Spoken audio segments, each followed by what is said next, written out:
Here we go, Unit 5, new unit. So you can see we're on page 2 in the new Try 2 booklet. This is Chapter 5, Linear Functions.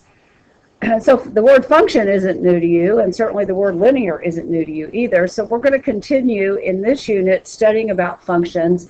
But for the most part, these are going to be linear functions. We're not going to have curved graphs like we did before. We're going to have straight lines. Lots and lots and lots of properties about straight lines. And this is really sort of at the meat of the matter of algebra. We do a lot of graphing. We look at graphs. We write equations from graphs. Do a lot of analysis. So this is a little bit longer unit, as you can tell by the pages that are in this particular Chapter 5 notes section. So we're going to look at lines, and we're going to look at points on a line. So we've got two different lines in our example here, and we want to talk about how steep does this line go up? How much does it change from point A to point B, for example, or from point C to point D? And there is a way that we can actually measure the rate of change from any one point to another point on the line. And the specific term that we use for that is called the slope. So you might think of a ski slope, you might think of a slope for a wheelchair ramp, something going up gently, and the word slope in math means specifically the rate of change between any 2 points on a line. So there's a formula for it, and there's a calculation for it visually on the line. The slope, to actually write the slope in math, we use the letter M. Now, I think the reason why they use the letter M is because I think slope originally came from a French word that began with the letter M. So this doesn't seem to make sense in English, but in math we denote slope with the variable M, and we calculate it as a fraction. So it is a fraction that compares how much you, from going from one point to the next, how much do you rise up from this point to this point, how much do you rise up on the y-axis compared to how much do you run over on the x-axis from the 2 points. So we have 3 ways to write it. If you use English words, you can call it the rise over the run, rise up on the y-axis, run over on the x-axis. You can also use this little symbol. This is a Greek letter delta, and I think it says it down here, and it represents the change in your x variable from this point to this point, and your change from your y coordinate from this point to this point. So we did our domain, we did our range before in the unit before, so we're going to continue to look at the change on the x and the y axis when we calculate the slope. And then there's actually a formula for it, and I'll talk about the formula in a minute. But let's just look at our graphs for right now. If we look at the slope being the rise over the run, we're asking ourselves, how much do we rise up, starting at point A and going to point B, how much do we rise up on the y-axis? We rise up, you can look at it from here to here, 2 units, or you can do it on this end, 2 units. Either way you look at it, from point A to point B, we have risen 2 units on the y-axis. That's our numerator. And then we ask ourselves, okay, to get from point A to point B, how much did we run over on the x-axis? We ran 1, 2, 3, 4, 5. Here we go. We're running 5 spots on the x-axis. So our slope is 2 over 5, comparing the change on the y-axis, which was 2 units, and the change on the x-axis, which was 5 units. Let's look at this other line. We're starting at C, point C, and we're looking at the change between point C to point D. So if we talk about the rise over the run. How much did we rise up to get from point D to point C? We rose up 1, 2, 3, 4. So we're rising up in a positive direction, 4, and we're running on the x-axis in a negative direction. We're going negative on the number line. So our run is actually going to be negative 2. On this other example, we rose up in a positive direction and we ran in a positive direction. So both of our numerator and denominator were positive. The other one, we are running up, rising up positive, but we're running negative. So that would be, the rise would be a positive 4, the run would be a negative 2, and that reduces to, of course, just negative 2, or negative 2 over 1. Okay, so we were able to calculate the slopes from the graph just by counting over, rise over run. We're also able to calculate slope using a formula.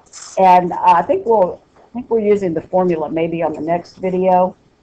Yeah, along with the graph. So I'm gonna come back to this formula right here. We'll talk about this in a minute.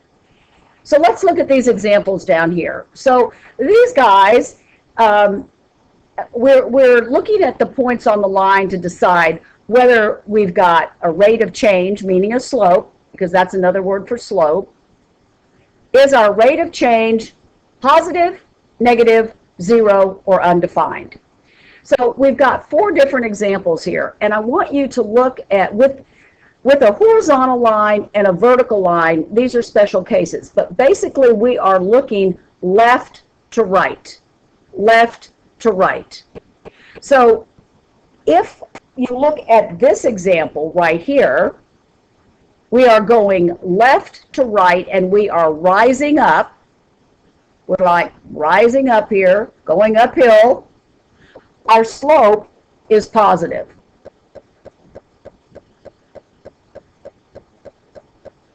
Because the change from any point, let me start down here, to any other point is positive up on the y-axis, going to the more positive part of the y-axis, and the run is also positive. We're going on the x-axis in a positive direction. So our slope in and of itself is positive. If you look at this guy, he starts up high on the left, but he falls.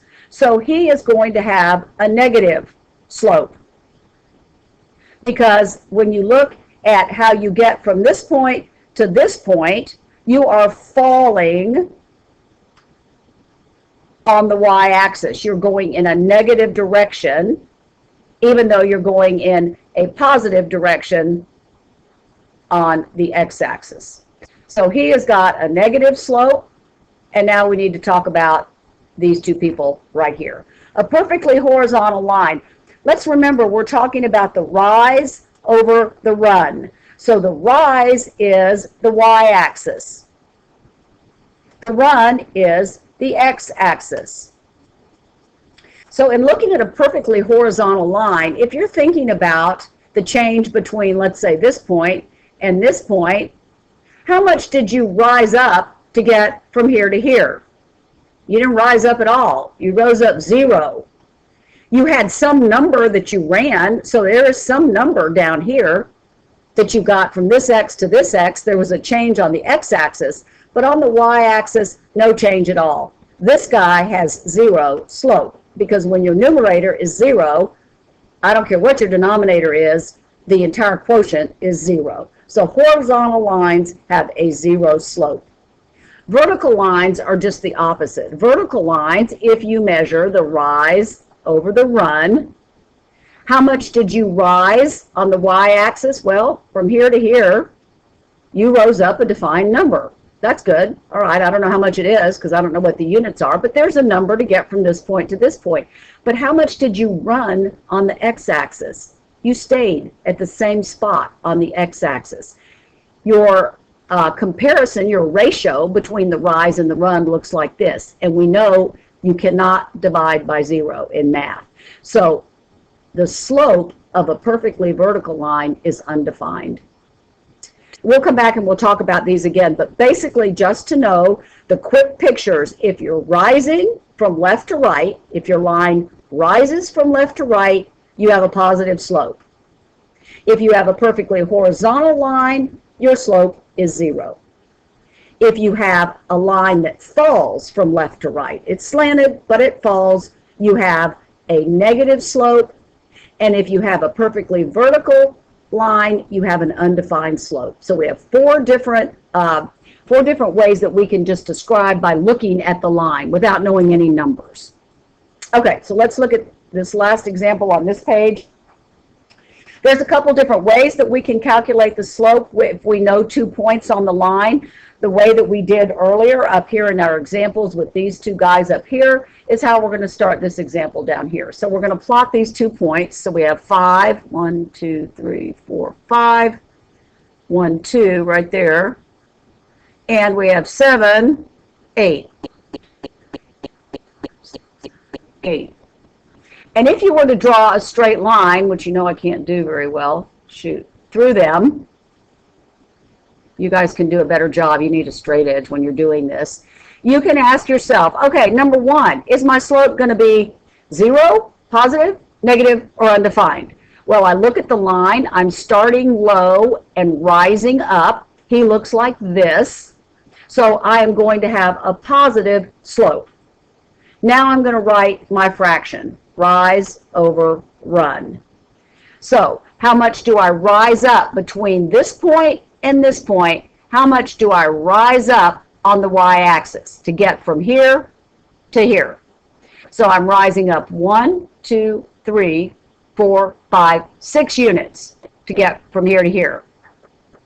How much am I running on the x-axis to get from this point to this point? How much did I change on the x-axis? Well, I went over 1, 2. So this is the change on the y-axis. This is the change on the x-axis. We said it's going to be positive because it's going from low left to right, rising, and my slope is going to end up being 3, or 3 over 1. M is equal to 3 over 1 for this line. That's the slope. Okay, thanks for watching. This one was a little bit longer. We'll come back and do some more work on the next page.